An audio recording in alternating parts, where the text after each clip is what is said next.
সরকারের সমালোচনা করার স্বাধীন পরিবেশ ছাড়া কার্যকর সাংবাদিকতা অসম্ভব বলে মন্তব্য করেছেন তথ্যমন্ত্রী। এতক্ষণ আপনারা দেখছিলেন শিরোনাম, এখন বিস্তারিত সংবাদে আপনাদের সবাইকে স্বাগত জানাচ্ছি। সাংবাদিকদের মূল দায়িত্ব হল জনগণের সামনে বস্তুনিষ্ঠ তথ্য তুলে ধরা, কোনো নির্দিষ্ট পক্ষের অ্যাক্টিভিস্ট বা সক্রিয় কর্মী হিসেবে কাজ করা নয়। একই সঙ্গে সরকারের সমালোচনা করার মতো একটি স্বাধীন ও উন্মুক্ত পরিবেশ নিশ্চিত না হলে কার্যকর সাংবাদিকতার অস্তিত্ব টিকিয়ে রাখা সম্ভব নয় বলে মন্তব্য করেছেন তথ্যমন্ত্রী জহিরুদ্দিন স্বপন। শনিবার সকালে রাজধানীর হোটেল ইন্টারকন্টিনেন্টালে আয়োজিত বেঙ্গল ডেল্টা কনফারেন্সের এক আলোচনা সভায় প্রধান অতিথির বক্তব্যে তিনি এসব কথা বলেন।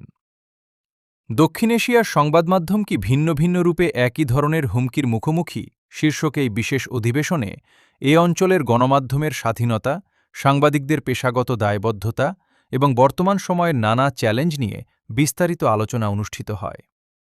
অধিবেশনে অংশ নিয়ে তথ্যমন্ত্রী মুক্ত গণমাধ্যমের গুরুত্ব তুলে ধরে বলেন, সরকারের সমালোচনা করার মতো সাংবাদিকতার পরিবেশ ছাড়া সাংবাদিকতা কিভাবে চলতে পারে তা আমার জানা নেই।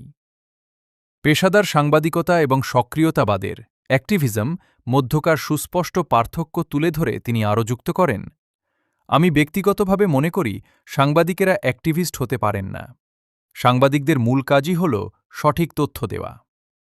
তথ্য প্রবাহের ক্ষেত্রে সংবাদমাধ্যমের কোনো নির্দিষ্ট সীমানা বা গণ্ডি থাকতে পারে না বলেও নিজের বক্তব্যে স্মরণ করিয়ে দেন তথ্যমন্ত্রী।